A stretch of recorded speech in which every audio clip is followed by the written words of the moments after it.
You got the chat up over there okay? Yeah. Good to go. All right, so everything in front of me that we have is what we need to make our spring chicken. We've got one small red onion, one small white or yellow onion, thinly sliced. We got 2 carrots. These can be kind of a rough cut, a little bit bigger. 1.5 to 1 1/4 inches diced. They're gonna be roasting for a while, so we can keep them a little bit bigger in size. We've got our fennel, which I'm gonna show you how to cut now. Fennel bulb, you usually see these in the grocery store. They'll have these long green stems coming out. We can go ahead and chop those off as soon as you get home. You don't really need those in your refrigerator. You can use those, the Freuds is what they're called. There's some recipes online. I've never done it myself, but to make like pesto with them. I usually just toss them or discard them though. They do smell great. Fennel has this kind of anise or a licorice kind of smell to it. It's an ingredient that's often used in sausage, but really kind of nice for this chicken dish because it adds a bit of sweetness too with all these great onions and stuff that we're gonna roast it with. I'm gonna go ahead and show you how to cut this. Again, when you get it home, you can go ahead and cut the green parts off because it can make a mess in the refrigerator. This is the only part that you're really interested in for this recipe today. So fennel, you start by cutting it in half the long way. And then you'll see it's got this kind of stem thing here in the center. And what we're gonna do is we're gonna remove that first by just slicing like that and like that, and then just pulling it out, right? And then we're gonna trim off the bottom just a little bit just to get some of that stuff. I didn't wash this before we started today. Discard that into our compost. We'll go ahead and do the other side over here.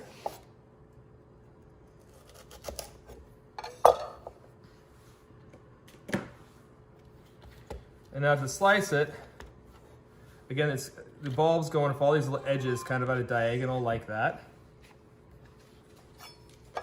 Hey, Uma, do you mind checking Lisa's phone? Yeah. Make sure everybody can hear us on the other side. No technical difficulties. So we're gonna take this and we're just gonna slice kind of at an angle first, separating all of these, right? You can see how that's kind of coming apart. And they're coming into little slices like that as we kind of go around the fennel bulb. That area there, you can switch over like that. Pug alarm's going off. Hey, be quiet over there. Got the best guard pug in the business here.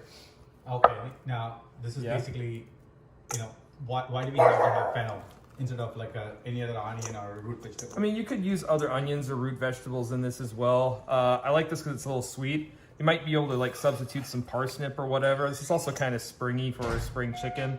Fennel does start to pop up early in the spring, especially in the south. It grows wild. You can't find wild fennel. I remember on a walk in Southern California once, walked by this giant bush and all of a sudden it smelled licorice, right? But it was just wild fennel, a big patch of wild fennel. It smelled awesome. It's breaking. We're just going to separate these pieces in. Put that in. Rotate one more time. Nice slices of fennel. We don't have to go too thin on this because we're going to roast it. There's also great recipes for fennel, like you can braise fennel, grill fennel. Again, just kind of a fun vegetable. Maybe we'll do a fennel recipe next to get more people interested in trying fennel. All right, so we got all of our fennel in the bowl. We're going to go and add those thinly sliced red onions, thinly sliced yellow onions, our carrots, our herbs. I'll slide the bowl to the side for 1 second. Hey, you mind checking on the dog quick? Sure. He's getting a little loud. Oh, loud? He's loud. What are you doing? Guarding the house. What are you doing? Are you a guard dog? So we've got roughly, I think the recipe called for something like 3 stems of rosemary as well as 10 stems of thyme. I'm going to show you guys how to fabricate that. Thyme is this one here, this herb here, and this is the rosemary on this side. So what you don't want is you don't want the stems of these in there. So we're going to go ahead and pull those off from the big stem, put the other half in the compost. Hey, Soda, stop. And we're gonna put those in there. We want to go grab him. It's a perfect walking hour for our neighbors outside. So again, we just kind of discard this part here and the stem from the rosemary. If you want, the stems are actually pretty good for adding to stock. If you make your own stock at home, it's a good use for them. Otherwise, you can just toss them. And then you just kind of rock your knife back and forth, getting that all chopped up nicely. Wendy says enemies are out on a spring walk. They are out on a spring walk. Unfortunately, everyone is an enemy. The enemy of soda. There's a dog that is right outside, and then this guy is just standing there. So it's like enemies right here. A shout out from Joey that says, hey, howdy, excited for some chicken. There you go. Hey, Joey. Glad you were able to join us. So I'm just going to add this in here as well. Down. I'm going to use that up here in a second. So we got our vegetables here. We're going to add our 2 teaspoons of salt, our teaspoon of pepper, all those chopped up herbs. It's probably about 2 to 3 tablespoons total. Our 2 teaspoons of olive oil, according to our recipe. I'm going to discard these bowls. The naughty pug going crazy. Mike, we've had some additional people join. Do you want to just give us a recap of what you've done so far? Yeah, definitely. So far we've mixed, we're in the process of mixing all the vegetables. If you guys have the recipe in front of you, this is the roasted vegetable portion of the recipe. We did show everyone earlier just how to kind of cut down fennel, because not everyone's going to know how to chop it or fabricate it for a recipe or this recipe. But again, we got into some kind of thin slices. Oh, there's a storm moving outside. It's like the wind's picking up. Kind of strange. Fun spring weather in Chicago. I can hear it sending the trash cans flying down the street. But again, we just kind of mix this nice and evenly. Looking pretty good there. And then what we're going to do next is we've got our roasting pan. This is what we're going to roast our chicken in here, which is kind of our next step. We're going to go ahead and just spray the roasting pan with some nonstick spray. What if your pan is Teflon? You wouldn't necessarily need to use the spray if you've got a Teflon pan. How about glass? Same with glass. Spray or no spray? You probably don't need to spray the glass. This is probably the stainless steel or aluminum pan. We will. Then we're just going to kind of nicely layer those evenly across. And then I'm going to go ahead and pour a 1/4 cup wine over it. What type of wine do you recommend to add to the dish? This is just white wine, so it could be, I think we're using Pinot Grigio right now. Don't buy expensive wine. Just get, this is like a $5 bottle of wine. You don't need to use anything expensive to cook with. But yeah, any type of white wine, Sauvignon Blanc, Pinot Grigio, Chardonnay would be fine too. You could try to pair it a little bit with the Chardonnay that you're having for dinner with the spring chicken. Create a little bridge and use the same Chardonnay with the recipe. It's like a nice thing to do, and it will kind of affect the way it eats. So it might be one way of going about it. So next up here, we've got our chicken. So I'm gonna pull up here so we can all see him. This is a roaster. So these are typically 5 to 7 pound chickens, a little bit bigger than a fryer, which will be a smaller size chicken. Larger chickens do better for roasting, just because it's a slower cook process. If you try frying this guy, it might be a little bit more tough on the breast, but because we're doing this kind of slow, long cooking, it's gonna break down and need the tissue in there and be nice and moist, especially with the nice size of it too. So the first thing we're gonna do is we're gonna take this little feather off. Don't need him. And then we're gonna tuck our wings underneath. And this is gonna help it cook a little more evenly. And then on the front side of the chicken, there's typically a big chunk of fat here. We're just gonna pull that off and discard that. And then we're ready to start filling them up with all the good stuff. I'm gonna go ahead and melt this butter behind me quick. I'll need that in a few seconds, a little bit. 20 seconds should do.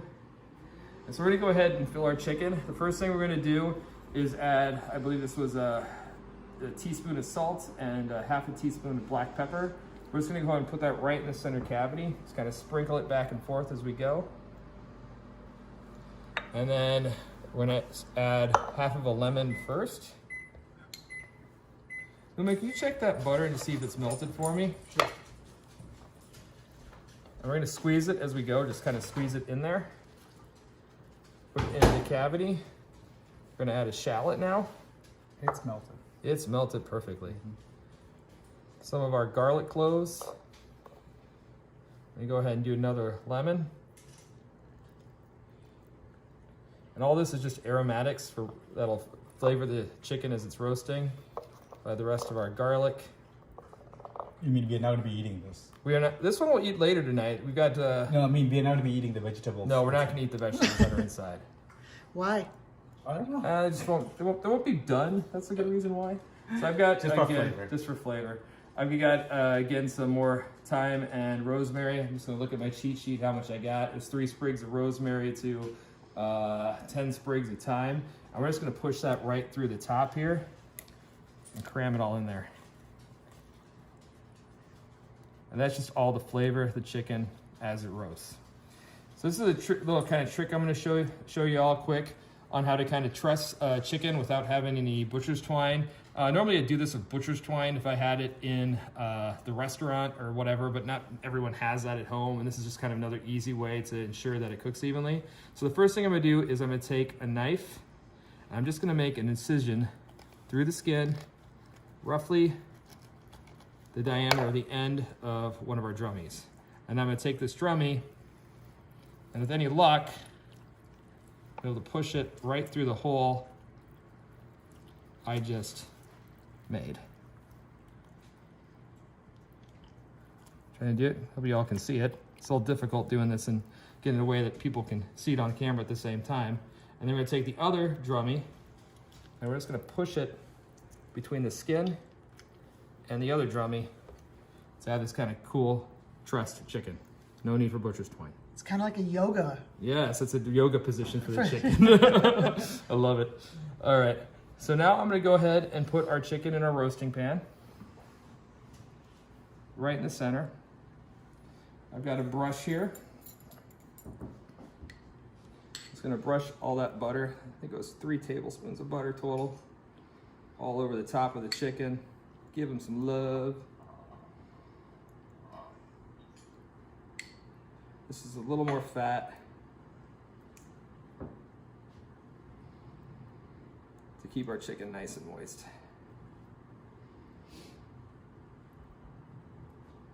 Cool. Slide that over here. Next, we're just going to put a little bit of pepper on top of them, or her. I don't know which it was. It's probably, I know it's a her actually. Are there male chickens There are roosters out there. that people eat? I'm sure people do eat them. I don't think I would do that though. Typically, roosters when they farm chickens, they have a broiler farm, which basically is a giant egg producing compound with roosters and hens that lay the eggs, and then they go over to an actual incubator or hatchery where they hatch the chickens before they get sold out to the farmers. That's where we found Sora too. The hatchery. So I'm just Indiana. Indiana hatchery. As soon as he hatched. Right, Soda? So again, we just kind of liberally seasoned that chicken with salt now. And it's ready to go in the oven. One other thing that I forgot to mention earlier, I did pull the chicken out roughly 30 minutes to 45 minutes before roasting.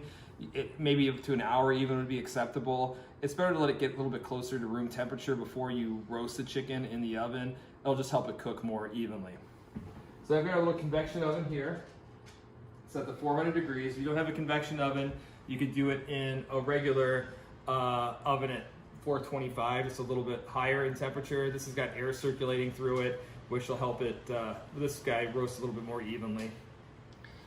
Any suggestions if we were to buy a convection oven? I like this little Breville, it's like a toaster oven convection oven hybrid. It's great for just doing stuff like this at home really quick. It's been really It fun. just sits on our counter like it's an eyesore. Like I'm like, why it is so big? Like why can't we just use a regular one? Like, Haters are gonna hate. But it does cook Convection really well. haters are just haters. Yes. It does cook well. You know, I mean, it does taste good, but at the same time, it's gonna sit on your counter, and then you're gonna look at it literally every day. But on the other hand, You're a monster. it grates. It cooks. I'm just gonna wipe off our cutting board here quick. This guy's got a little soap on it. Get rid of that. Gnarly chicken juice. So we're gonna let that chicken's gonna roast roughly an hour to an hour and 20 minutes. I roasted one earlier and it was closer to an hour and 20 minutes. You gonna scrub that down one more time? I'm gonna hit it with some water. We do have one done already though, of course. Should you wash your cutting board like this each time, or is that only with meat? You should wash it when you're done using it every time, and then To this extent? probably not to this extent. It might not be necessary. Again, we just had raw chicken on it. Raw chicken has salmonella potentially, and we don't want salmonella poisoning. That'd be a bad night for Buma. So I did roast one earlier. It's a summer diet option. Definitely, Right. it's not. I mean, if you want to lose weight, it's a great option. But no, see, I'm just kidding. It's not recommended. All right. So I did roast this one earlier. So how long did it take? It's like an hour and 20 minutes. It's roughly the same size bird. Both birds today were roughly about 6 pounds. So once it comes out of the oven, it's a good idea to let it rest at least 30 minutes. And that'll stop all the juices and stuff that are inside of it. We'll let those kind of set. This one's been in the oven again for a little while longer. Maybe a little bit longer than desirable, but that's okay. The wings kind of popped out from underneath too, but that'll be fine too. So it's ready to carve now. Got a little plate here too. So where did those vegetables come from? Did you put them around the? They were. The chicken sat on top of them. So just like how it was sitting. Yep. So the first thing I'm gonna do is I'm gonna pull our chicken out. It's a little warm. And then I'm gonna pull some of those vegetables onto this plate because we're gonna plate it right on top. Let's put the chicken on top of the vegetables. I'm not gonna try to get as much of the grease, so to mix them around just a little bit. Let's get some of those nice brown vegetables in there. If somebody is doing it with us, actually, could you give them like a few minutes so that actually they? Well, they're gonna can have to catch up? roast their chicken, so I know, but if they're busy with other things, can you give them like 2 more minutes? 2 more minutes. On You gonna tell a explaining. joke or something? No, it's just wondering. It'll take a minute. I mean, Okay. it's gonna be Yeah. putting the vegetables over here. Why don't you go check the chat and see if there's any questions? Yeah. And is the key to your mom's china? Is that what I think to serve it in on? I don't know Or if is this is this my mom's. mom's? It's probably one of my grandmother's. Grandma's china is the key to Grandma's China is the key. to serving a beautiful dish. Yeah, I'm sure this is one of my grandma's. We're gonna save a lot of liquid that's in the pan because we're gonna use that a little later on after we get the whole chicken chopped. Because I have a feeling chicken chopping is actually one of the most important parts because Chicken chopping is important. that's where actually you're going to show the chicken carving. Yep. That's what we're gonna do next. Because have you ever gone to a dinner party and the chicken wasn't chopped well? Terrible. It's the whole night is just. It's destroyed. I mean, you can drink more wine to kind of make up for it, which is what Which we do. typically do, Right, yeah. right. I think you should pour some wine. All right. Twist my arm. So we're gonna start over here with the chicken breast first. That's the easiest part to kind of cut, and then we'll move around from there. First thing I'm gonna do is kind of separate these legs away from the breast by just kind of making a small incision along the skin, let the skin kind of fall down back. What type of knife do you recommend? I'm actually gonna switch over to the slicing knife. I'm glad you said that. And then we can use one of these forks just to kind of hold the breast down. So we're gonna start here and just kind of follow the breast. There's a bone in the center. I'm just gonna pull away from there. Then we'll slice a little down here too, around the wing. It should pop off. There's a little skin there attached. There we got one breast there. And then we'll go ahead and do the other next. It smells really good right now. All this pocket of rosemary and thyme. What if you don't like rosemary? Any other suggestions? I mean, you could use parsley instead of rosemary. Tarragon's pretty good in this too. You don't like rosemary, Lisa? Oh, there we go. I don't like ginger, so if you're gonna put ginger in it, no, no ginger. Just slice again around the outside of the breast. And we left this rest for a good chunk of time too, so all the juice is still doing a pretty good job of staying in it. So there's our two breasts. Next, we're gonna do the thighs over here, Lisa.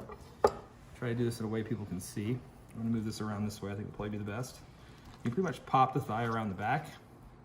There's a nice chunk of meat back here. It's actually the softest, more moist, most softest cut of the chicken. It's called the drum, I think, or something like that. It's this little chunk right here. I'm just gonna eat that myself. Sorry, Emma. And over here, we've got our kind of our hind quarter. I'm gonna make one slit here and separate the leg from the thigh.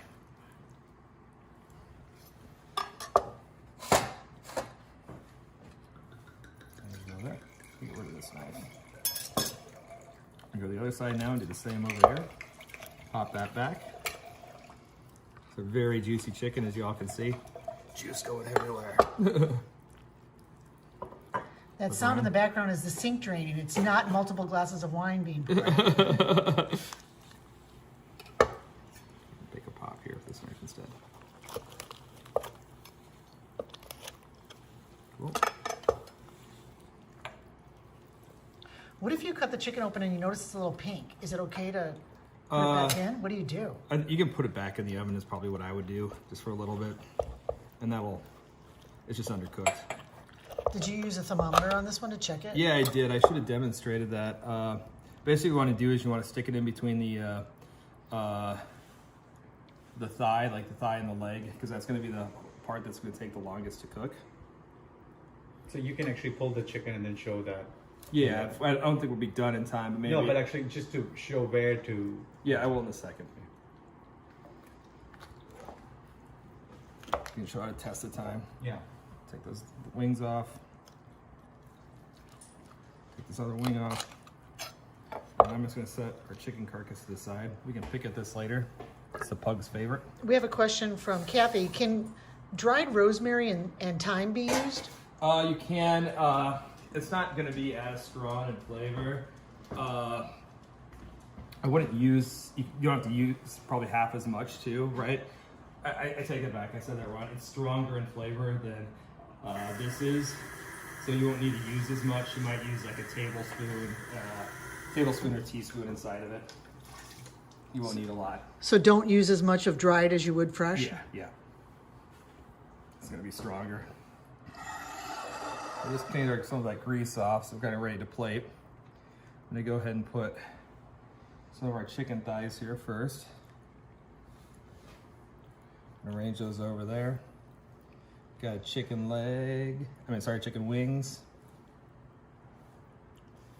We're going to put some of the legs in here too. What's up?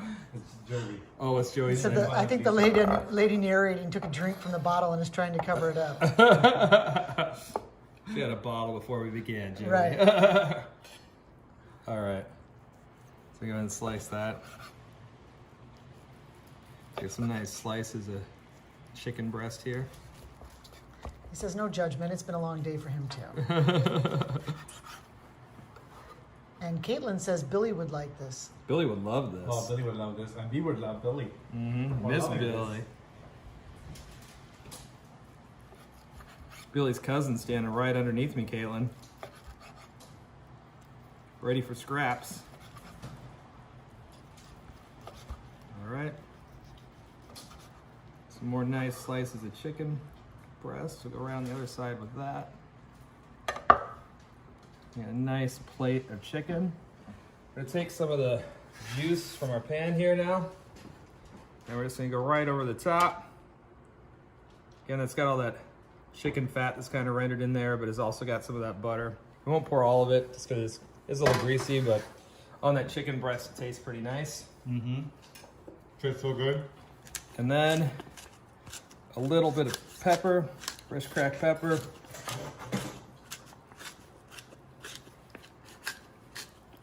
And a little bit of salt. Just a bit of pop on top. Would that be sea salt? Any particular salt?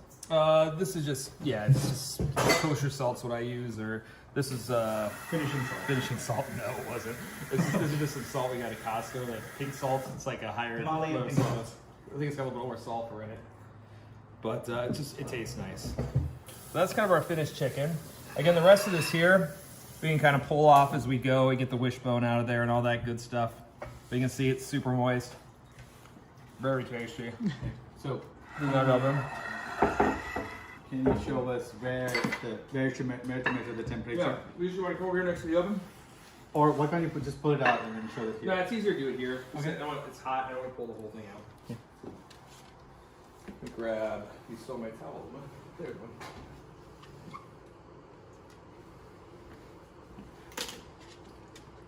So once your chicken's about ready, again, ours has got a long ways to go yet. Where you want to stick the thermometer is right in here. So that's going to be the point where it's going to be the coolest. Kind of follow that bone in between the thigh and the breast and the leg is kind of the idea. But yeah, that's the spot. See, it's probably got, you want to take that's about 165 degrees at least though, and the whole chicken will be done. Some of these roasters like this one, and I can show Lisa too, they do come with the same thing as your turkeys. So it's got a little knob on it, so if that thing were to pop up, I know it's done too. Cool. But that's it. We're ready to eat here. See if there's any more questions from the chat, Uma? Look at this. Everyone is happy. Everyone's happy. They're all celebrating. We made a chicken, spring chicken. Here. Oh, thank you. Cheers, everybody. And of the 4 fab salads that you made this month, which one would you recommend to serve this with? I would probably use that mushroom and arugula one for sure. And then the roasted vegetables are pretty good. We do have another salad. It's been kind of a crazy month here. Unfortunately, our pug passed away and it made a pretty rough weekend last weekend. So we have a couple videos that didn't make it out, but will be coming pretty quick to everyone. I think Uma's got a Caesar salad that we're going to show. It's pretty tasty as well. Hopefully very soon actually we'll post them. This weekend we'll try to get it out. So we have one more salad for May, but I really do like the mushroom and the mango salad. My favorite is the mango salad. So far actually I did not think avocado and mango went so well, and it tasted amazing. And it did not only just look pretty, but it tasted so good. We just finished it. I mean, that's all we had, but we finished it, the whole thing, within like 10 minutes and tasted perfect. Super easy to make too. But yeah, I think that's one thing actually you guys should try it out if you haven't, because mangoes are getting more and more in season now, right? Monsoon period now, so it's better you guys try it out. So it's perfect. The curry vegetables would go really good with this too, though, I think. So yeah, curry vegetables will go well. The cucumber, maybe not. The cucumber is a little bit different. That's more for... So whenever we have this, you know what we do? We cook rice, and then I typically have some hot sauce and rice. This with hot sauce is the perfect. Like, you know, so a couple of hot sauce actually I do recommend. What do you got? So he covers up all the delicious flavors with the hot sauce? Pretty much. So all the nice By the way, this is, I know, Nandu's spicy hot sauce is actually one of the best hot sauce. I mean, if you guys Peri, right? Peri. That's not the best hot sauce. No, I mean for this chicken, it tastes really good. Yeah, okay. It's not the best hot sauce, yes. Chicken. But this one is one of our friend gave it to us, and this is Pain 100. If you guys really want hot sauce, this is the one. You get the Pain. But actually, a bit of this. And chicken and rice, oh my god, heaven. And this is my brother-in-law gifted us this one. This is actually a really good one. This is actually the best one on the planet, though. You have so many hot sauces. That's true. The secret aardvark. Y'all need to order yourselves some secret aardvark. This with eggs in the morning. It's a little bit of habanero, lots of garlic, very potent, delicious. Best hot sauce. But what I'm saying is actually for I guess we chicken, need to do a hot sauce tasting. But yeah, we had to do this with chicken rice. This combination is so good. But I like this one because it's hot, but at the same time it's not burning you, so it's easier. But if you want to get burned, you always have 100% pain. There's another like 15 bottles of hot sauce. Sarada asked, what is the name of the first hot sauce mentioned? It's the Nando Peri Nando's. Peri. From the Nando's. restaurant. Yeah. Yeah. Yep. This is what flavor though? This is hot. You can also have the No, I mild think it's got a one. name Oh, on Peri it. Peri. Yeah. I thought this was this is hot. I thought it was like garlic something though. No. No. No. Just hot. Joey That's what it says looks like. golden toad hot sauce here out west is my favorite. I'll have to check the golden toad. He says, good. send him a bottle, Joey. Yeah. So Yeah. leave us a comment actually how you like to eat this chicken. If you have any favorite ways to eat the chicken in addition to just a salad, let us know. Yeah. And if you could follow us on Facebook at Live Your Best Life at Muma, on Instagram at Live Your Best Life on Yes. Muma, Yes, keep in touch. Make sure if you Share. haven't yet, make sure you subscribe. Click the and like subscribe buttons. to the YouTube channel. Yes.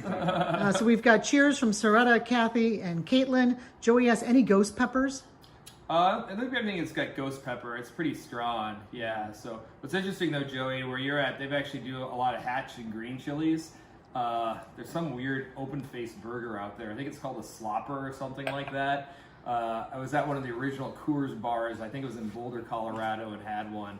So go check it out. It's like green chili, 2 open-faced burger, bunch of French fries, more green chili dumped all over the top of it. It's delicious. Okay, All thank right. you all for joining us. We love you all. Yes, thank Have you. a great night. Bon appetit. Eat, yes.